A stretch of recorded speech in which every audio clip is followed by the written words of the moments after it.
Hello, River Landing. I got my first job when I was 15, and it was at a small airport in my community.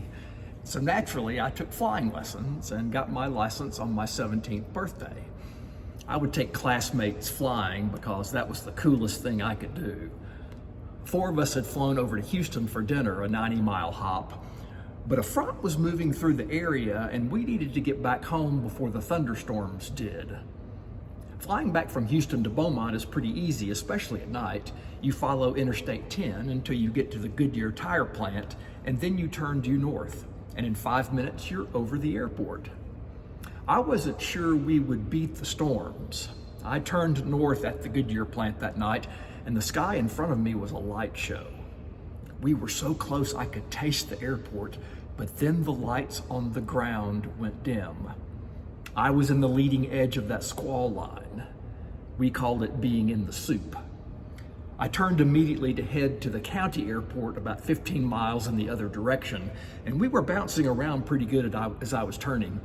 I was turning to the tower frequency at Jefferson County on the radio, and I couldn't see anything outside of the plane except the glow of my wing lights.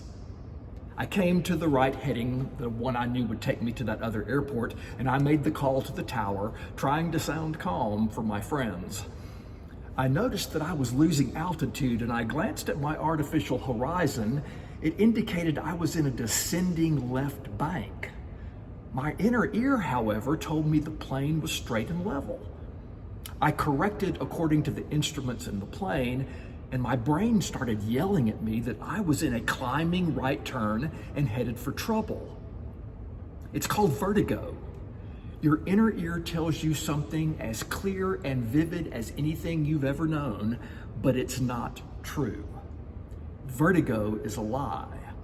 And many pilots like John Kennedy Jr. have met their end because they believed their own sensory data over that of the airplane's instruments.